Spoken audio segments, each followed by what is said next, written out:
ಪಂಚಾಯಿತಿ ವಿಶೇಷ ಕಾರ್ಯಕ್ರಮಕ್ಕೆ ಸ್ವಾಗತ. ನಾನು ಹರಿಪ್ರಸಾದ್. ದಿನದ ಪ್ರಮುಖ ಸುದ್ದಿಗಳ ನಿಖರ ವರದಿ, ಯಾವುದೇ ಪಕ್ಷಪಾತವಿಲ್ಲದ ನೇರ ಮಾತು, ನಿಮ್ಮನ್ನ ದಾರಿ ತಪ್ಪಿಸದ ವಿಶ್ವಾಸಾರ್ಹ ವಿಶ್ಲೇಷಣೆ. ಇದುವೇ ನ್ಯೂಸ್ 18ನ ಪಂಚಾಯಿತಿ. ಆಲ್ರೆಡಿ ಕಳೆದ 2.5 ವರ್ಷಗಳಿಂದ ಉಕ್ರೇನ್ ಮತ್ತು ರಷ್ಯಾ ನಡುವೆ ಯುದ್ಧ ನಡೀತಾನೆ ಇದೆ. ಇಸ್ರೇಲ್ ಹಾಗೂ ಪ್ಯಾಲೆಸ್ತೀನ್ ನಡುವಿನ ಯುದ್ಧ ನಿಂತಿಲ್ಲ. ಇದರ ನಡುವೆ ಇಸ್ರೇಲ್ ಮತ್ತು ಇರಾನ್ ನಡುವೆ ಯುದ್ಧ ಶುರುವಾಗಿದೆ.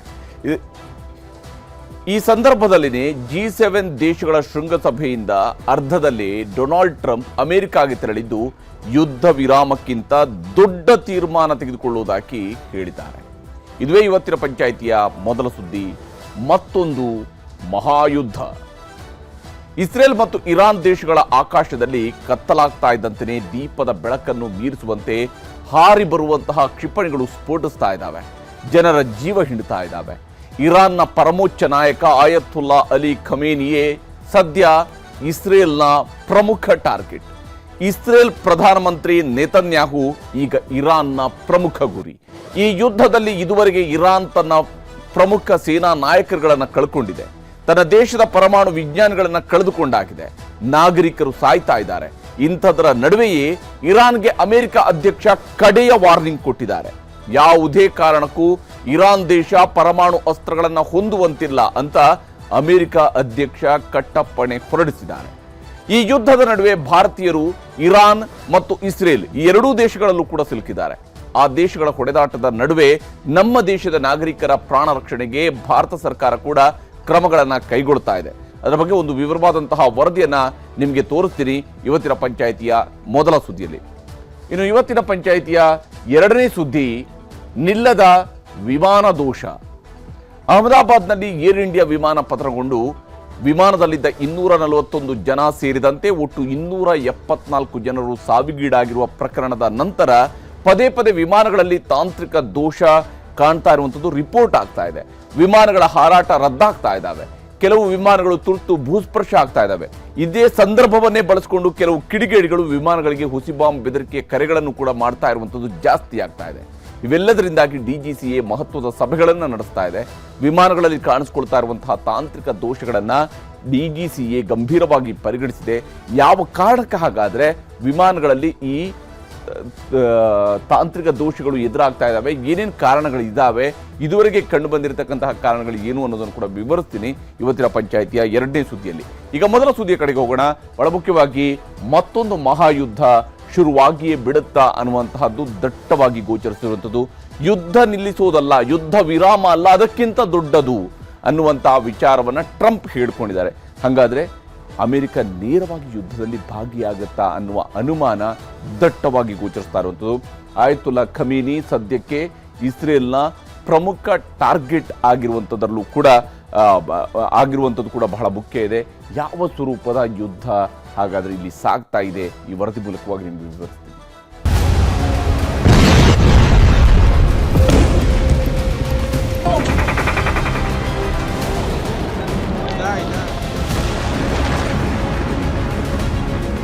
ಆಗಸದಲ್ಲೆಲ್ಲ ಉರಿಯುತ್ತಾ ಹಾರಿಬರುವ ಮಿಸೈಲ್ಗಳು, ಭೀಕರ ಸದ್ದಿನೊಂದಿಗೆ ಸ್ಫೋಟಗೊಳ್ಳುವ ಸಿಡಿತಲೆಗಳು, ಉರುಳುತ್ತಿರುವ ಕಟ್ಟಡಗಳು, ಆಯಿಲ್ ಫೀಲ್ಡ್ಗಳಲ್ಲಿ ಬೆಂಕಿಯ ರುದ್ರನರ್ತನ.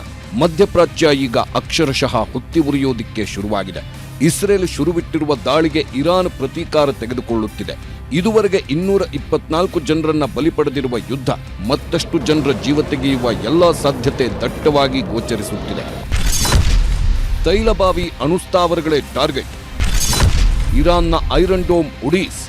ಇರಾನ್ ಮೇಲೆ ದಾಳಿ ಮಾಡುತ್ತಿರುವ ಇಸ್ರೇಲ್ ಸೇನೆ ತೈಲ ಸಂಗ್ರಹ ಘಟಕಗಳು, ಪರಮಾಣು ಕೇಂದ್ರಗಳನ್ನೇ ಟಾರ್ಗೆಟ್ ಮಾಡಿದೆ. ಇರಾನ್ ರಾಜಧಾನಿ ಟೆಹರಾನ್ನಲ್ಲಿ ಕತ್ತಲು ಆವರಿಸಿಕೊಳ್ಳುತ್ತಿದ್ದಂತೆ ಕ್ಷಿಪಣಿಗಳು ಹಾರಿ ಬರುತ್ತಿವೆ. ತೈಲ ಘಟಕಗಳೆಲ್ಲವೂ ಹೊತ್ತಿ ಉರಿಯುತ್ತಿದ್ದು ಜನರು ಗಾಬರಿಗೊಂಡಿದ್ದಾರೆ. 100 ಜನರ ಜೀವಗಳು ಬಲಿಯಾಗ್ತಿವೆ. ಈ ಮಧ್ಯೆ ಇಸ್ರೇಲ್ ಡಿಫೆನ್ಸ್ ಫೋರ್ಸ್ ಕಡೆಯಿಂದ ಮತ್ತೊಂದು ವಿಡಿಯೋವನ್ನ ಬಿಡುಗಡೆ ಮಾಡಿದ್ದಾರೆ. ಅದರ ಪ್ರಕಾರ ಟೆಹರಾನ್ನಲ್ಲಿ ಮಿಸೈಲ್ ಲಾಂಚರ್ಗಳ ಮೂಲಕ ಹಲವು ಟ್ರಕ್ಗಳನ್ನು ಧ್ವಂಸಗೊಳಿಸಲಾಗಿದೆ. ಈ ದಾಳಿಯಿಂದ ಇರಾನ್ ಸೇನೆಗೆ ಭಾರೀ ಹಾನಿಯುಂಟಾಗಿದೆ ಅಂತ ಹೇಳಲಾಗಿದೆ. ದಿನ ಕಳೆದಂತೆ ಇರಾನ್ನಲ್ಲಿ ಸಾವಿನ ನರ್ತನವೇ ಶುರುವಾಗಿದೆ. ಇಸ್ರೇಲ್ ದಾಳಿಯಿಂದ ಇರಾನ್ ಅಕ್ಷರಶಃ ಪತರುಗುಟ್ಟಿದೆ. ಇರಾನ್ ಅಧ್ಯಕ್ಷ ಪರಾರಿ, ಸೇನಾ ಮುಖ್ಯಸ್ಥನ ಹತ್ಯೆ. ಸಾರಥಿಗಳೇ ಇಲ್ಲದೆ ಪರದಾಡ್ತಿರೋ ಇರಾನ್ ಸೇನೆ. ಇರಾನ್ ಆಡಳಿತ ವ್ಯವಸ್ಥೆಯನ್ನೇ ಗುರಿ ಮಾಡಿಕೊಂಡು ಇಸ್ರೇಲ್ ಸೇನೆ ದಾಳಿ ಮಾಡುತ್ತಿದೆ. ಇಸ್ರೇಲ್ ದಾಳಿಯ ವೇಳೆ ಇರಾನ್ನ ಪರಮೋಚ್ಚ ನಾಯಕ ಅಯತುಲ್ಲಾ ಖಮೇನಿ ಸುರಕ್ಷಿತ ಸ್ಥಳ ಸೇರ್ಕೊಂಡಿದ್ದಾರೆ. ಖಮೇನಿ ಹತ್ಯೆಗೆ ಶಪಥ ಮಾಡಿರುವ ಇಸ್ರೇಲ್ ಪ್ರಧಾನಿ ಬೆಂಜಮಿನ್ ನೆತನ್ಯಾಹು ಬಾಂಬ್ ಶೆಲ್ಟರ್ಗಳನ್ನು ಗುರಿಯಾಗಿಸಿಕೊಂಡು ಶೆಲ್, ಡ್ರೋನ್, ಕ್ಷಿಪಣಿಗಳ ದಾಳಿ ಮಾಡಿಸುತ್ತಿದ್ದಾರೆ. ಇಸ್ರೇಲ್ ದಾಳಿಯಿಂದಾಗಿ ಇರಾನ್ನ 3 ಪಡೆಗಳ ಮುಖ್ಯಸ್ಥ ಅಲಿ ಶಾದ್ಮಾನಿ ಸಾವನ್ನಪ್ಪಿದ್ದಾರೆ ಎಂದು ಇಸ್ರೇಲ್ ರಕ್ಷಣಾ ಪಡೆಗಳು ದೃಢಪಡಿಸಿವೆ. ಐಆರ್ಜಿಸಿ ಚೀಫ್ ಅಂದ್ರೆ ಇಡೀ ಇರಾನ್ ಸೇನೆಯ ಮುಖ್ಯಸ್ಥ ಹುಸೈನ್ ಖಲಾಮಿ ಇಸ್ರೇಲ್ ನಡೆಸಿದ ದಾಳಿಯಲ್ಲಿ ಮೃತಪಟ್ಟಿದ್ದಾರೆ. ಇರಾನ್ ಸೇನಾ ಸಿಬ್ಬಂದಿ ಮುಖ್ಯಸ್ಥ ಮೊಹಮ್ಮದ್ ಬಾಗೇರಿ ಕೂಡ ಹತರಾಗಿದ್ದಾರೆ. ಅಲ್ಲದೆ Khatam al Anbiya central head ಕ್ವಾರ್ಟರ್ಸ್ನ commander Gholam Ali Rashid, Iran drone ಫೋರ್ಸ್ನ ಚೀಫ್ ತಹೆರ್ ಹುರ್, ಇರಾನ್ ವಾಯುಪಡೆಯ ಮುಖ್ಯಸ್ಥ ದಾವೂದ್ ಶಿಯಾನ್, ಇರಾನ್ ಇಂಟೆಲಿಜೆನ್ಸ್ ಚೀಫ್ ಗುಲಾಮ್ ಅಲ್ ಮರ್ಹದ್, ಐಆರ್ಜಿಸಿಯ ಏರೋಸ್ಪೇಸ್ ಫೋರ್ಸ್ನ commander Amir Ali Hajizadeh Israel ನಡೆಸಿದ ಅಟ್ಯಾಕ್ನಲ್ಲಿ ಸಾವಿಗೀಡಾಗಿದ್ದಾರೆ. ಇನ್ನೂ ಹಲವು ಕಮಾಂಡರ್ಗಳು ಇಸ್ರೇಲ್ ಸೇನೆಯ ಹಿಟ್ ಲಿಸ್ಟ್ನಲ್ಲಿದ್ದಾರೆ. ಇರಾನ್ ಆರ್ಮಿಯ ಕಮಾಂಡರ್ ಅಮೀರ್ ಮುಸವಿ, ಐಆರ್ಜಿಸಿಯ commander major general Mohammad Pakpour, ಕುದ್ರಸ್ ಫೋರ್ಸ್ನ ಕಮಾಂಡರ್ ಇಸ್ಮಾಯಿಲ್ ಖಾನಿ, ಐಆರ್ಜಿಸಿಯ commander Ali Reza Tangsiri, Ali ಖೊಮೇನಿಯ ರಕ್ಷಣಾ ಸಲಹೆಗಾರ ಅಲಿ ಶಮ್ ಖಾನಿ ಇಸ್ರೇಲಿ ಸೇನೆಯ ಟಾರ್ಗೆಟ್ ಆಗಿದ್ದಾರೆ. ಕದನ ವಿರಾಮಕ್ಕಿಂತಲೂ ದೊಡ್ಡ ನಿರ್ಧಾರ. G7 ಶೃಂಗಸಭೆ ಮೊಟಕುಗೊಳಿಸಿದ ಟ್ರಂಪ್ ನಡೆ, ನಿರ್ಧಾರಗಳ ಬಗ್ಗೆ ಜಾಗತಿಕ ಚರ್ಚೆ. ಇಸ್ರೇಲ್ ಹಾಗೂ ಇರಾನ್ ನಡುವಿನ ಯುದ್ಧ ಭೀತಿ ಇನ್ನಷ್ಟು ಭೀಕರಗೊಳ್ಳುತ್ತಿರುವಾಗಲೇ G7 ರಾಷ್ಟ್ರಗಳ ಸಭೆಯಿಂದ ಅರ್ಧದಲ್ಲೇ ಅಮೆರಿಕ ಅಧ್ಯಕ್ಷ ಟ್ರಂಪ್ ವಾಪಸ್ ಹೋಗಿದ್ದಾರೆ. ಕೆನಡಾದಿಂದ ನೇರವಾಗಿ ವಾಷಿಂಗ್ಟನ್ಗೆ ತೆರಳಿದ್ದಾರೆ. ಟ್ರಂಪ್ ಹೀಗೆ ಅರ್ಧದಲ್ಲೇ ತೆರಳಿದ್ದಕ್ಕೆ ಇಸ್ರೇಲ್ ಹಾಗೂ ಇರಾನ್ ನಡುವೆ ಶಾಂತಿ ಮಾತುಕತೆ ಮಾಡಿಸಲೆಂದೇ ಟ್ರಂಪ್ ಹೋಗ್ತಿದ್ದಾರೆ ಎಂದು ಫ್ರಾನ್ಸ್ ಅಧ್ಯಕ್ಷ ಮ್ಯಾಕ್ರಾನ್ ಹೇಳಿಕೆ ಕೊಟ್ಟಿದ್ರು. ಅದಕ್ಕೆ ಟ್ರಂಪ್ ನೇರ ತಿರುಗೇಟು ಹೀಗಿತ್ತು. ಫ್ರಾನ್ಸ್ ಅಧ್ಯಕ್ಷರ ಹೇಳಿಕೆ ಕೇವಲ ಪ್ರಚಾರ ವಸ್ತು. ಇಸ್ರೇಲ್ ಇರಾನ್ ಶಾಂತಿ ಒಪ್ಪಂದಕ್ಕೆ ಹೋಗ್ತಿದ್ದೇನೆ ಅನ್ನೋದು ಸುಳ್ಳು. ನಾನು ವಾಷಿಂಗ್ಟನ್ಗೆ ಹೋಗ್ತಿರೋದರ ಬಗ್ಗೆ ಯಾರಿಗೂ ಸುಳಿವಿಲ್ಲ. ಕದನ ವಿರಾಮಕ್ಕಿಂತಲೂ ದೊಡ್ಡದೊಂದು ನಿರ್ಧಾರ ಇದೆ. ಇದಷ್ಟೇ ಅಲ್ಲ, ಡೊನಾಲ್ಡ್ ಟ್ರಂಪ್ ಹೊಸ ಹೇಳಿಕೆಯ ಮೂಲಕ ಇರಾನ್ಗೆ ಮತ್ತೊಂದು ಎಚ್ಚರಿಕೆ ಕೊಟ್ಟಿದ್ದಾರೆ. ಇರಾನ್ ಈ ಮೊದಲೇ ನನ್ನ ಬಳಿ ಒಪ್ಪಿಕೊಂಡಂತೆ ಆ ಒಪ್ಪಂದಕ್ಕೆ ಸಹಿ ಹಾಕಲೇಬೇಕು. ಎಷ್ಟೊಂದು ಜೀವ, ಆಸ್ತಿಪಾಸ್ತಿ ಹಾನಿಯಾಗುತ್ತಿದೆ. ನೇರವಾಗಿ ಹೇಳುತ್ತೇನೆ, ಇರಾನ್ ಅಣ್ವಸ್ತ್ರಗಳನ್ನು ಹೊಂದಲೇಬಾರದು. ನಾನು ಪದೇ ಪದೇ ಈ ಮಾತು ಹೇಳುತ್ತಿದ್ದೇನೆ. ಪ್ರತಿಯೊಬ್ಬರೂ ಟೆಹರಾನ್ ಅನ್ನ ಬಿಟ್ಟು ಹೋಗಲೇಬೇಕು. ಮಧ್ಯಪ್ರಾಚ್ಯದಲ್ಲಿ ಮಹಾಯುದ್ಧ ಸನ್ನಿಹ. ಟ್ರಂಪ್ G7 ಸಭೆ ಮೊಟಕುಗೊಳಿಸಿ ಬರುವ ಹೊತ್ತಿಗೆ ಮಧ್ಯಪ್ರಾಚ್ಯಕ್ಕೆ ತೆರಳಿದೆ ಅಮೆರಿಕ ಯುದ್ಧ ನೌಕೆ. ಇರಾನ್ ಸುತ್ತಲಿನ ಭೂಪ್ರದೇಶ ಹಾಗೂ ಮೆಡಿಟರೇನಿಯನ್ ಸಾಗರದಲ್ಲಿ ರಕ್ಷಣಾ ಪಡೆಗಳನ್ನು ಸನ್ನದ್ಧಗೊಳಿಸಿದೆ ಇಸ್ರೇಲ್ ಹಾಗೂ ಅಮೆರಿಕ. ಇದು ಕೂಡ 3ನೇ ಮಹಾಯುದ್ಧದ ಸುಳಿವು ಅಂತಿವೆ ಜಾಗತಿಕ ರಾಷ್ಟ್ರಗಳು. ಸದ್ದಾಂ ಹುಸೇನ್ಗೆ ಆದ ಗತಿಯೇ ಖಮೇನಿಗೂ. ಇರಾನ್ಗೆ ಇಸ್ರೇಲ್ ಖಡಕ್ ವಾರ್ನಿಂಗ್. ಇಸ್ರೇಲ್ ಹಾಗೂ ಇರಾನ್ ನಡುವಿನ ಯುದ್ಧ ಇನ್ನಷ್ಟು ಉಗ್ರ ಸ್ವರೂಪ ಪಡೆದುಕೊಳ್ಳುತ್ತಿದ್ದು, ಇರಾಕ್ ಅಧ್ಯಕ್ಷರಾಗಿದ್ದ ಸದ್ದಾಂ ಹುಸೇನ್ಗೆ ಆದ ಗತಿಯೇ ಖಮೇನಿಗೂ ಆಗುತ್ತೆ ಅಂತ ಇಸ್ರೇಲ್ ಸಚಿವರೊಬ್ಬರು ವಾರ್ನಿಂಗ್ ಕೊಟ್ಟಿದ್ದಾರೆ. ಖಮೇನಿ ಸ್ವರಕ್ಷಣೆಗಾಗಿ ಅಡಿಗೆ ಕೂತಿರುವ ಬಂಕರ್ ಅನ್ನೇ ಧ್ವಂಸ ಮಾಡಲು ಇಸ್ರೇಲ್ ಪಡೆ ಸನ್ನದ್ಧವಾಗ್ತಿದೆ.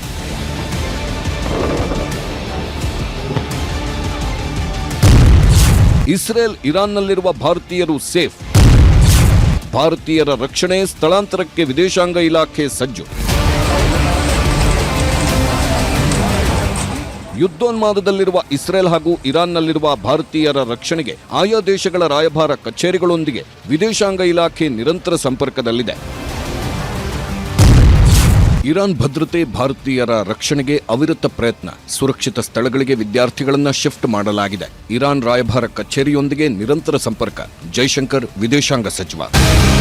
ಇದುವರೆಗೆ ಇರಾನ್ನಲ್ಲಿ 10,000 ಭಾರತೀಯರು ಅತಂತ್ರರಾಗಿದ್ದಾರೆ.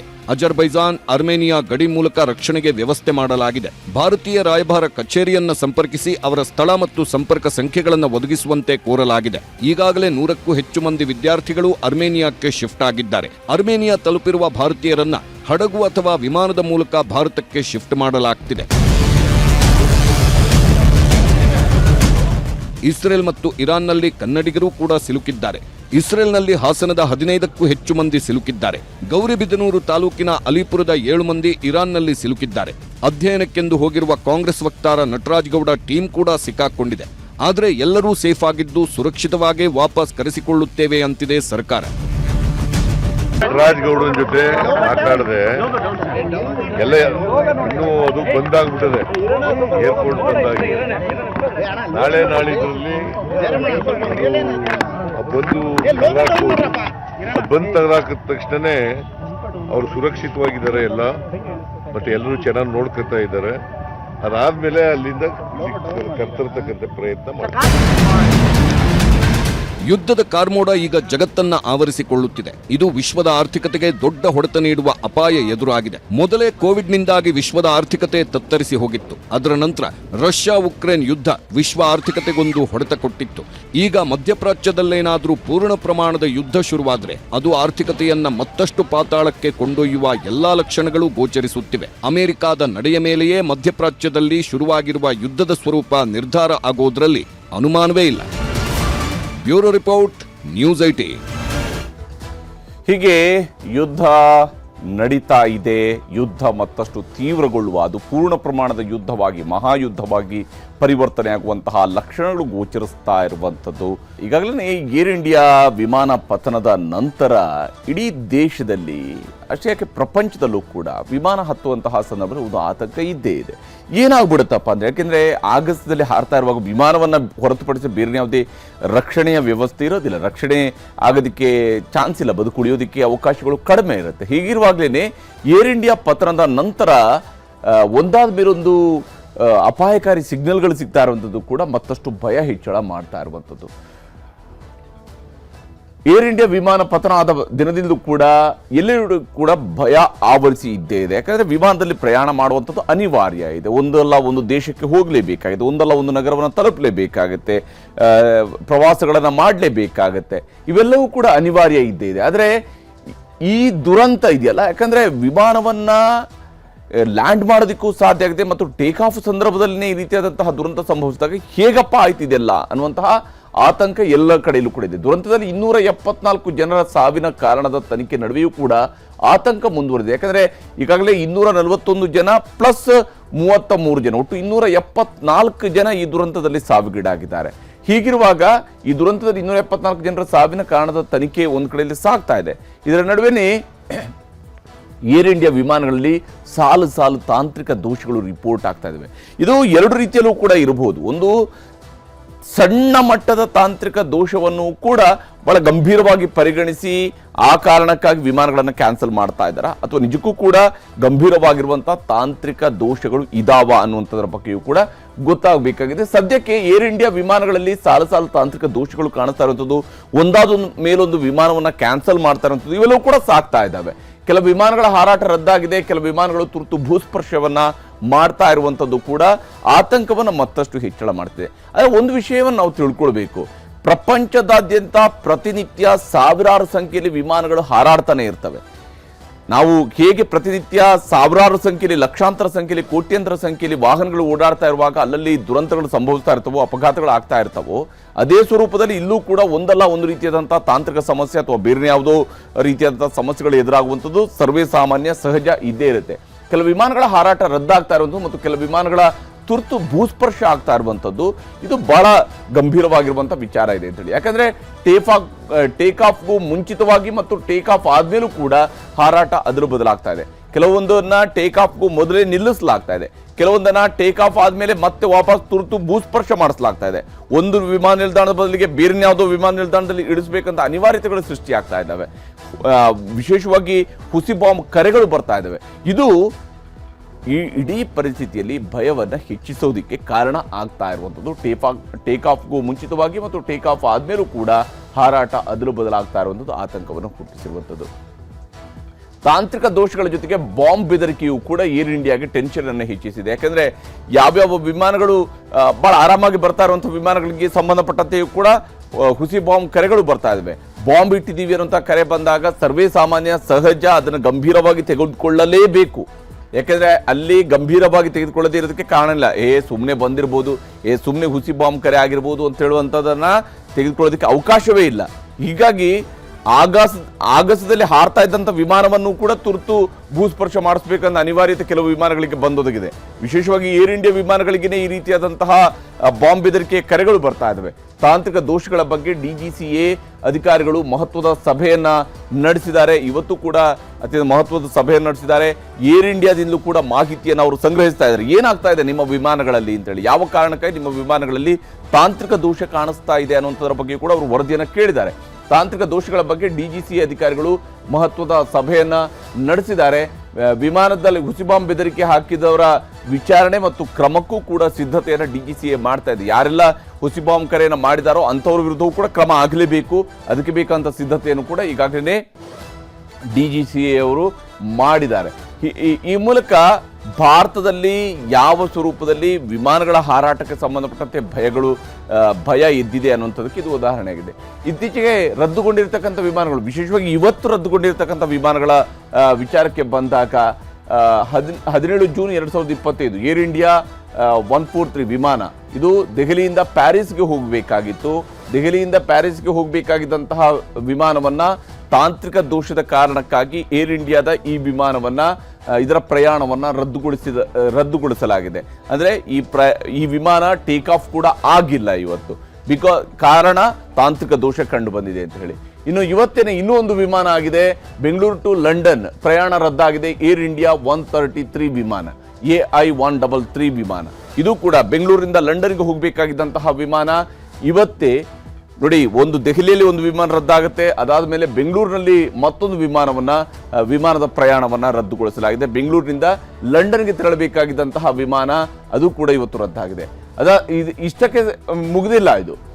ಇನ್ನು ನಾಳೆ ಪ್ರಯಾಣವನ್ನು ಆರಂಭಿಸಬೇಕಾಗಿದ್ದಂಥದ್ದು ಇದನ್ನ ಏರ್ ಇಂಡಿಯಾ 143 ವಿಮಾನ. ಅಂದ್ರೆ ಇದು ಏನು ದೆಹಲಿಯಿಂದ ಪ್ಯಾರಿಸ್ಗೆ ಹೋಗಿ ವಾಪಸ್ ಅದು ಪ್ಯಾರಿಸ್ಸಿಂದ ದೆಹಲಿಗೆ ಬರಬೇಕಾಗಿತ್ತು. ಇವತ್ತು ದೆಹಲಿಯಿಂದ ಪ್ಯಾರಿಸ್ಗೆ ಅದು ಹೋಗದೇ ಇರುವಂತಹ ಕಾರಣಕ್ಕಾಗಿ ನಾಳೆ ಅದರ ರಿಟರ್ನ್ ಜರ್ನಿ ಏನಿದೆ ಅಲ್ಲ, ಪ್ಯಾರಿಸ್ ಟು ದೆಹಲಿ ರಿಟರ್ನ್ ಜರ್ನಿಯನ್ನು ಕೂಡ, ಆ ಪ್ರಯಾಣವನ್ನು ಕೂಡ ಈಗಾಗಲೇ ರದ್ದುಗೊಳಿಸಲಾಗಿದೆ. ಹೀಗೆ 3 ವಿಮಾನಗಳಿಗೆ ಸಂಬಂಧಪಟ್ಟಂತಹ ಪ್ರಯಾಣವನ್ನು ರದ್ದುಗೊಳಿಸುವಂತಹ ತೀರ್ಮಾನಕ್ಕೆ ಈಗಾಗಲೇ ಬಂದಿರುವಂಥದ್ದು. ಇದಕ್ಕೆಲ್ಲವೂ ಕೂಡ ಬಹಳ ಮುಖ್ಯವಾದಂತಹ ಕಾರಣ ಆಗ್ತಾ ಇರುವಂಥದ್ದು ತಾಂತ್ರಿಕ ದೋಷ. ಇನ್ನು ಏರ್ ಇಂಡಿಯಾ 2493 ವಿಮಾನ ಜೂನ್ 16ರಂದು ಮುಂಬೈ ಟು ಅಹಮದಾಬಾದ್, ಮುಂಬೈನಿಂದ ಅಹಮದಾಬಾದ್ ನಗರಕ್ಕೆ ಹೋಗಬೇಕಾಗಿದ್ದಂತಹ ಏರ್ ಇಂಡಿಯಾ ವಿಮಾನ ಇದರ ಪ್ರಯಾಣವನ್ನು ಕೂಡ ರದ್ದು ಮಾಡಿಸಲಾಗಿದೆ. ಪ್ರಯಾಣ ರದ್ದಾಗಿದೆ. ಕಾರಣ ತಾಂತ್ರಿಕ ದೋಷ ಕಾಣಿಸ್ಕೊಂಡಿದೆ ಅಂತ ಹೇಳುವಂಥದ್ದು. ತಾಂತ್ರಿಕ ದೋಷಗಳ ಹಿನ್ನೆಲೆಯಲ್ಲಿ ಈ ರೀತಿಯಂತ ಪ್ರಯಾಣ ರದ್ದಾಗ್ತಾ ಇದ್ದಾವೆ. ಇನ್ನು 12 ಜೂನ್ 2025 ಏರ್ ಇಂಡಿಯಾ 159 ವಿಮಾನ ಅಹಮದಾಬಾದ್ನಿಂದ ಗ್ಯಾಂಗ್ಟಿಕ್ಗೆ ಹೋಗಬೇಕಾಗಿತ್ತು. ಆ ವಿಮಾನದ ಪ್ರಯಾಣವನ್ನು ಕೂಡ ರದ್ದುಗೊಳಿಸಲಾಗಿತ್ತು. ಇದು ಏನು ದುರಂತ ನಡೆದಂತಹ ದಿವಸನೇ ಆಗಿರುವಂತಹ ಮತ್ತೊಂದು ಪ್ರಯಾಣದ ರದ್ದು, ಏರ್ ಇಂಡಿಯಾ 159. ಇನ್ನು 12 ಜೂನ್ 2025 ಗ್ಯಾಟ್ವಿಕ್ನಿಂದ ಅಮೃತ್ಸರಕ್ಕೆ ಪ್ರಯಾಣವನ್ನು ಮಾಡಬೇಕಾಗಿದ್ದಂತಹ ವಿಮಾನ ಏರ್ ಇಂಡಿಯಾ 170 ವಿಮಾನ, ಅದನ್ನು ಕೂಡ ಪ್ರಯಾಣವನ್ನು ರದ್ದುಗೊಳಿಸಲಾಗಿದೆ. ಅಂದರೆ ಒಂದಾದ ಮೇಲೊಂದು ವಿಮಾನಯಾನವನ್ನು ರದ್ದುಗೊಳಿಸಲಾಗ್ತಾ ಇರುವಂಥದ್ದು ಬೇರೆ ಬೇರೆ ಕಾರಣಗಳಿಗಾಗಿ ಈ ವಿಮಾನಗಳ ಹಾರಾಟವನ್ನ ರದ್ದುಗೊಳಿಸಲಾಗ್ತಾ ಇರುವಂಥದ್ದು ಗೋಚರಿಸ್ತಾ ಇದೆ. ಕೇವಲ ಇವಿಷ್ಟು ಮಾತ್ರ ಆಗಿಲ್ಲ, ಭೂಸ್ಪರ್ಶ ಆಗ್ತಾ ಇದ್ದಾವೆ ಕೆಲವು ವಿಮಾನಗಳು. ಇವತ್ತು ಕೂಡ ನಡೆದಿದೆ ನೋಡಿ. ಸ್ಯಾನ್ ಫ್ರಾನ್ಸಿಸ್ಕೋದಿಂದ ಮುಂಬೈಗೆ ಬರ್ತಾ ಇತ್ತು ಅಂದ್ರೆ ಏರ್ ಇಂಡಿಯಾ 180 ವಿಮಾನ, ಬೋಯಿಂಗ್ 777-200 LR ವಿಮಾನ. ಇದರಲ್ಲಿ ಕೋಲ್ಕತ್ತಾದಲ್ಲಿ ಇದನ್ನ ತುರ್ತು ಭೂಸ್ಪರ್ಶ ಮಾಡಿಸಲಾಗಿದೆ. ಸ್ಯಾನ್ ಫ್ರಾನ್ಸಿಸ್ಕೋದಿಂದ ಬರ್ತಾ ಇದ್ದಂತಹ ವಿಮಾನವನ್ನ ಅದು ಮುಂಬೈಗೆ ಬರಬೇಕಾಗಿತ್ತು, ಆದರೆ ಆ ವಿಮಾನ ಕೋಲ್ಕತ್ತಾದಲ್ಲಿ ಲ್ಯಾಂಡ್ ಆಗಿದೆ. ತುರ್ತು ಭೂಸ್ಪರ್ಶವನ್ನ ಮಾಡಿಸಲಾಗಿದೆ ಸ್ಯಾನ್ ಫ್ರಾನ್ಸಿಸ್ಕೋದಿಂದ ಬರ್ತಾ ಇದ್ದಂತಹ ವಿಮಾನ. ಇನ್ನು ಕೊಚ್ಚಿಯಿಂದ ನವದೆಹಲಿಗೆ ಇವತ್ತೇ ಹೋಗ್ತಾ ಇದ್ದಂತಹ ವಿಮಾನ ನಾಗ್ಪುರದಲ್ಲಿ ಇಳಿದಿದೆ. ಇಂಡಿಗೋ ವಿಮಾನ ಬಾಂಬ್ ಬೆದರಿಕೆಯ ಹಿನ್ನೆಲೆಯಲ್ಲಿ ತುರ್ತು ಭೂಸ್ಪರ್ಶಗೊಂಡಿದೆ. ಕೊಚ್ಚಿಯಿಂದ ನವದೆಹಲಿಗೆ ಹೋಗ್ತಾ ಇತ್ತು. ಇವತ್ತು ಹೋಗ್ತಾ ಇದ್ದಂತಹ ವಿಮಾನ ದೆಹಲಿಯನ್ನು ತಲುಪೋದಕ್ಕಿಂತ ಮುಂಚಿತವಾಗಿ ಮಾರ್ಗ ಮಧ್ಯೆ ಅದನ್ನು ನಾಗ್ಪುರದಲ್ಲಿ ಇಳಿಸಲಾಗಿದೆ. ನಾಗ್ಪುರದಲ್ಲಿ ಅದನ್ನು ಲ್ಯಾಂಡಿಂಗ್ ಮಾಡಿಸಲಾಗಿದೆ ಇಂಡಿಗೋ ವಿಮಾನವನ್ನ. ಇದಕ್ಕೆ ತುರ್ತು ಭೂಸ್ಪರ್ಶಕ್ಕೆ ಬಹಳ ಮುಖ್ಯವಾದಂತಹ ಕಾರಣ ಅಂತ ಹೇಳಿದ್ರೆ ಬಾಂಬ್ ಬೆದರಿಕೆ ಹಿನ್ನೆಲೆಯಲ್ಲಿ ನೋಡಿ, ಇವತ್ತು ಒಂದೇ ದಿವಸದಲ್ಲಿ ಈ ರೀತಿಯಾಗಿ ಒಂದಾದ ಮೇಲೊಂದು ವಿಮಾನಗಳು ಹಾರಾಟ ರದ್ದಾಗಿರುವಂಥದ್ದು ಅಥವಾ ತುರ್ತು ಭೂಸ್ಪರ್ಶ ಆಗಿರುವಂಥದ್ದು ನಡೆದಿದ್ದಾವೆ ಇವತ್ತಿನ ಬೆಳವಣಿಗೆಯಲ್ಲಿನೇ. ಅಂದರೆ ಒಂದಾದ ಮೇಲೆ ಒಂದು ಪ್ರಕರಣಗಳು ನಡೀತಾ ಇದ್ದಾವೆ. ಇನ್ನು ನಿನ್ನೆ ಹಾಂಗ್ಕಾಂಗ್ನಿಂದ ದೆಹಲಿಗೆ ಬರ್ತಾ ಇತ್ತು ಏರ್ ಇಂಡಿಯಾ 315 ಬೋಯಿಂಗ್ 787-8 ವಿಮಾನ. ಇದು ಕೂಡ ಹಾಂಗ್ಕಾಂಗ್ನಲ್ಲಿ ತುರ್ತು ಭೂಸ್ಪರ್ಶ ಮಾಡಲಾಗಿದೆ. ಹಾಂಗ್ಕಾಂಗ್ನಿಂದ ಭಾರತಕ್ಕೆ ಬರ್ತಾ ಇತ್ತು, ದೆಹಲಿಗೆ ಬರ್ತಾ ಇತ್ತು. ಈ ವಿಮಾನವನ್ನು ಕೂಡ ತುರ್ತು ಭೂಸ್ಪರ್ಶ ಮಾಡಿಸಲಾಗಿದೆ ಹಾಂಗ್ಕಾಂಗ್ನಲ್ಲೇನೆ. ಅದು ಹೊರಟ ಜಾಗದಲ್ಲೇ ವಾಪಸ್ ಅಲ್ಲೇನೆ ಅದನ್ನ ಕೆಳಗಿಳಿಸಲಾಗಿದೆ. ಇನ್ನು ದೆಹಲಿಯಿಂದ ರಾಂಚಿಗೆ ತೆರಳ್ತಾ ಇತ್ತು ಏರ್ ಇಂಡಿಯಾ ಎಕ್ಸ್ಪ್ರೆಸ್. ಇದನ್ನ ದೆಹಲಿ ಏರ್ಪೋರ್ಟ್ಗೆ ವಾಪಸ್ ತರಿಸಿ ವಾಪಸ್ ದೆಹಲಿ ಏರ್ಪೋರ್ಟ್ನಲ್ಲಿನೇ ಕೆಳಗಿಳಿಸಲಾಗಿದೆ, ತುರ್ತು ಭೂಸ್ಪರ್ಶವನ್ನ ಮಾಡಿಸಲಾಗಿದೆ. ಒಂದಾದ ಮೇಲೆ ಒಂದು ವಿಮಾನಗಳು ಈ ರೀತಿಯಾಗಿ ತುರ್ತು ಭೂಸ್ಪರ್ಶ ಆಗ್ತಾ ಇರುವಂತದ್ದು ಕೂಡ ಪರಿಸ್ಥಿತಿಯ ಗಂಭೀರತೆಯನ್ನು ಹೇಳ್ತಾ ಇದೆ. ಏನೋ ಆಗ್ತಿದೆ ಅನ್ನುವಂತಹ ಆತಂಕವನ್ನ ಹುಟ್ಟು ಹಾಕಿರುವಂತದ್ದು ಈ ಪ್ರಕರಣಗಳು. ಇನ್ನು ಪುಕೆಟ್ನಿಂದ ನವದೆಹಲಿಗೆ ಬರ್ತಾ ಇತ್ತು, ನಿನ್ನೆ ಬರ್ತಾ ಇದ್ದಂತಹ ವಿಮಾನ ಇದು. ಥಾಯ್ಲೆಂಡ್ನಲ್ಲಿ ಇದನ್ನ ಇಳಿಸಲಾಗಿದೆ. ಏರ್ ಇಂಡಿಯಾ 379 ವಿಮಾನ ಇದು. ಇದಕ್ಕೆ ಬೆದರಿಕೆ ಪತ್ರ ಸಿಕ್ಕಿದ್ದಕ್ಕೆ ತುರ್ತು ಭೂಸ್ಪರ್ಶ ಮಾಡಲಾಗ್ತದೆ. ಬೆದರಿಕೆಯ ಇಮೇಲ್ ಬಂದಿತ್ತು, ಈ ಒಂದು ವಿಮಾನದಲ್ಲಿ ಬಾಂಬ್ ಇಟ್ಟಿದ್ದೀವಿ ಅನ್ನುವಂತಹ ಒಂದು ಬೆದರಿಕೆಯನ್ನು ಹಾಕಲಾಗಿತ್ತು. ಈ ಕಾರಣಕ್ಕಾಗಿ ಪುಕೆಟ್ನಿಂದ ನವದೆಹಲಿಗೆ ಬರ್ತಾ ಇದ್ದಂತಹ ವಿಮಾನವನ್ನ ಥಾಯ್ಲೆಂಡ್ನಲ್ಲಿ ಕೆಳಗಿಳಿಸಲಾಗಿದೆ. ಅಲ್ಲಿ ಅದಕ್ಕೆ ತುರ್ತು ಲ್ಯಾಂಡಿಂಗ್ ಕೊಡಿಸಲಾಗಿದೆ. ಈ ಮೂಲಕ ಒಂದಾದ ಮೇಲೆ ಒಂದು ಪ್ರಕರಣಗಳು ಹೀಗೆ ಬರ್ತಾ ಇರುವಂಥದ್ದು ಆತಂಕವನ್ನ ಸಹಜವಾಗಿಯೇ ಹೆಚ್ಚಳ ಮಾಡಿರುವಂಥದ್ದು. ಏನಾಗ್ತಾ ಇದೆ ಅನ್ನೋದ್ರ ಬಗ್ಗೆಯೂ ಕೂಡ ಅನುಮಾನಗಳಿದ್ದಾವೆ. ಒಂದು, ಈಗಾಗಲೇ ಆಗಿರುವಂತಹ ಏರ್ ಇಂಡಿಯಾ ವಿಮಾನದ ದುರಂತ ಅಂತ್ಯ. ಯಾಕಂದ್ರೆ ಆ ವಿಮಾನ ಯಾವ ಕಾರಣಕ್ಕಾಗಿ ಕೆಳಗಿಳಿತು, ಏನು ಕಾರಣ, ನಿಖರವಾದಂತಹ ಕಾರಣ ಏನು ಅನ್ನೋದ್ರ ಬಗ್ಗೆ ಇನ್ನೂ ಅಂತಿಮವಾದಂತಹ ವರದಿ ಬಂದಿಲ್ಲ. ಏನಾಗ್ತಿದೆ ಅನ್ನೋದಕ್ಕೆ ಸಂಬಂಧಪಟ್ಟಂತೆ ಅಂದ್ರೆ ಇಲ್ಲಿ ತಾಂತ್ರಿಕ ಕಾರಣದಿಂದಾಗ್ಲಿನೇ ಈ ವಿಮಾನದಲ್ಲಿ ದುರಂತ ಸಂಭವಿಸಿದೆ ಅಂತ ಹೇಳಲಾಗ್ತಾ ಇದೆ. ಆದ್ರೆ ಅದಕ್ಕೆ ಏನು ನಿಖರ ಕಾರಣ ಗೊತ್ತಿಲ್ಲ. ಏನು ತಾಂತ್ರಿಕ ಕಾರಣ ಆಗಿದೆ, ಯಾವ ಸ್ವರೂಪದಲ್ಲಾಗಿದೆ, ಯಾವ ಕಾರಣಕ್ಕಾಗಿ ಅದು ಕಂಪ್ಲೀಟ್ ಆಗಿ ಟೇಕ್ ಆಫ್ ಆಗೋದಕ್ಕೆ ಸಾಧ್ಯ ಆಗಲಿಲ್ಲ ಅನ್ನುವಂಥದ್ದು ಗೊತ್ತಿಲ್ಲ ಇನ್ನೂ ಕೂಡ. ಅಲ್ಲಿ 241 ಜನ ಮೃತಪಟ್ಟಿರುವಂಥದ್ದು ಮಾತ್ರ ಅಲ್ಲ, ವಿಮಾನದಲ್ಲಿದ್ದಂತಹ 242 ಜನರ ಪೈಕಿ 241 ಜನ ಮೃತಪಟ್ಟಿದ್ದು ಮಾತ್ರ ಅಲ್ಲ, ಜೊತೆಗೆ ಅಲ್ಲೇ ಇದ್ದಂತಹ ಆ ಪ್ರದೇಶದಲ್ಲೇ ಅದು ಏನು ಕ್ರಾಶ್ ಲ್ಯಾಂಡಿಂಗ್ ಟೈಮಲ್ಲಿನೇ ಮೆಡಿಕಲ್ ಕಾಲೇಜಿನ ಹಾಸ್ಟೆಲ್ ಮೇಲೆ ಬಿದ್ದು ಅಲ್ಲಿ ಸುಮಾರು 33 ಜನರನ್ನ ಬಲಿ ಪಡೆದಿದೆ. ನಿಜಕ್ಕೂ ಭೀಕರವಾದಂತಹ ದುರಂತ ಸಂಭವಿಸಿದೆ. ಈ ದುರಂತದ ಬೆನ್ನಲ್ಲೇ ಒಂದಾದ ಮೇಲೊಂದು ವಿಮಾನಗಳು ತಾಂತ್ರಿಕ ದೋಷಗಳ ಕಾರಣಕ್ಕಾಗಿ ಟೇಕ್ ಆಫ್ ಆಗ್ತಾ ಇಲ್ಲ. ಒಂದು ವಿಚಾರ ನಾವಿಲ್ಲಿ ನೆನಪಿಟ್ಕೊಳ್ಬೇಕು, ಸಾಮಾನ್ಯ ಸಂದರ್ಭಗಳಲ್ಲೂ ಕೂಡ ಬೇರೆ ಬೇರೆ ಏರ್ಪೋರ್ಟ್ಗಳಲ್ಲಿ ಬೇರೆ ಬೇರೆ ಸಮಯಗಳಲ್ಲಿ ವಿಮಾನಗಳು ಡಿಲೇ ಆಗುವಂಥದ್ದು, ವಿಮಾನಗಳಲ್ಲಿ ತಾಂತ್ರಿಕ ದೋಷದ ಕಾರಣಕ್ಕಾಗಿ ಟ್ರಿಪ್ ಕ್ಯಾನ್ಸಲ್ ಆಗುವಂಥದ್ದು, ಅಥವಾ ಒಂದು ವಿಮಾನ ನಿಲ್ದಾಣದ ಬದಲಿಗೆ ಮತ್ತೊಂದು ವಿಮಾನ ನಿಲ್ದಾಣದಲ್ಲಿ ಹೋಗಿ ಅದನ್ನ ಇಳಿಸುವಂಥದ್ದು, ಈ ರೀತಿಯಾದಂತಹ ಪ್ರಕರಣಗಳು ನಡೀತಾ ಇರ್ತವೆ. ಆದರೆ ಈ ಬಾರಿ ಒಂದಾದ ಮೇಲೆ ಒಂದು ಆಗ್ತಾ ಇರುವಂಥದ್ದು, ಅದು ವಿಶೇಷವಾಗಿ ಏರ್ ಇಂಡಿಯಾ ವಿಮಾನಗಳಲ್ಲೇ ಪದೇ ಪದೇ ತಾಂತ್ರಿಕ ದೋಷ ಕಂಡು ಬರ್ತಾ ಇರುವಂಥದ್ದು. ಏರ್ ಇಂಡಿಯಾ ವಿಮಾನದಲ್ಲಿ ಏನಾದರೂ ತೊಂದರೆ ಇದೆಯಾ ಅನ್ನುವಂತಹ ಅನುಮಾನವನ್ನ ಹುಟ್ಟು ಹಾಕುವಂತೆ ಮಾಡಿರುವಂಥದ್ದು. ಸಹಜವಾಗಿಯೇ DGCA ಈಗಾಗಲೇ ಈ ಪ್ರಕರಣವನ್ನು ಗಂಭೀರವಾಗಿ ತೆಗೆದುಕೊಂಡಿದೆ.